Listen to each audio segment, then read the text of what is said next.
Let's rise up foundation के माध्यम से मुंबई मराठी पत्रकार संघ में एक समारोह का आयोजन हुआ, जिसमें member of parliament Supriya Sule chief guest की हैसियत से शामिल हुई। नमस्कार, मैं Vedant Dongre, let's rise up foundation का मैं प्रेसिडेंट हूँ। हम काफ़ी सोशल काम करते हैं अंधेरी के एरिया में। ये सब सोशल काम जब भी हम लोग कर रहे थे तभी हमारी मुलाकात प्रिया जी से हुई। उनसे जब भी हमारी बातें चालू हुई तभी हमने उनका संघर्ष जाना, वो क्या क्या करती है। अभी हाल ही के दिनों में उन्होंने LGBT के लिए एक वैक्सीनेशन सेंटर चालू किया है। और ये सब हम जब भी देख रहे थे तभी हमने खुद को सोचा कि हम जब भी इतने सामाजिक कार्यक्रम करते हैं, हम एक पूरे सोसाइटी को निगलेक्ट कर रहे हैं। और वो सोच के कारण हमने आज का ये बड़ा कॉन्क्लेव लिया। हमारी अपेक्षा ये थी कि हम मुंबई के बड़े बड़े इंडस्ट्रीज़ को बुलाए, हम पॉलिटिकल फिगर्स को बुलाए, हम पुलिस वालों को बुलाए और इनको सबको एक प्लेटफॉर्म के अंदर लेके आके LGBT कम्युनिटी के लिए ओपन कम्युनिटी क्या कर सकती है ये हम बताएं। तो ये हमारा पहला प्रयास था और मैं ऐसी इच्छा करता हूँ कि प्रिया जी का साथ रहेगा तो ये हर साल हम ये कॉन्क्लेव लेंगे और हमसे जो हो सकता है ये कम्युनिटी के लिए ज़रूर करेंगे।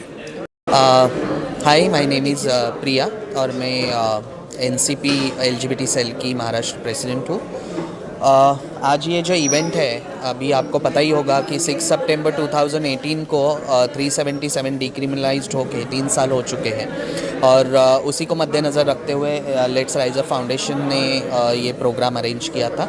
और हमारा मोटिव सिर्फ यही है कि हम LGBT को अलग अलग प्लेटफॉर्म्स दे के उनको किस तरीके से सोशली इंक्लूसिव करके ले सकते हैं और किस तरीके से इस इंक्लूसिविटी को हम नेक्स्ट लेवल पे लेके जाके हम बता सकते हैं। तो यही एक मोटिव था इस प्रोग्राम का।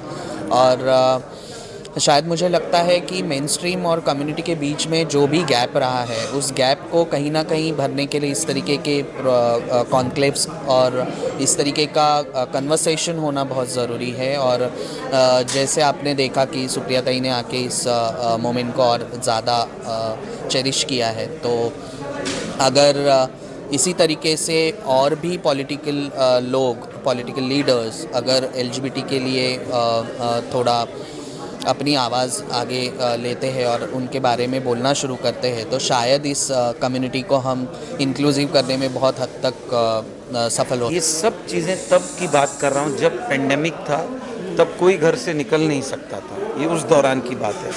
और उसी दौरान हम लोग एक वर्ल्ड में सबसे बड़ी इसी साइंस को जो वर्ल्ड पिटीशन फाइल हो रहा था उसका एक हिस्सा बने।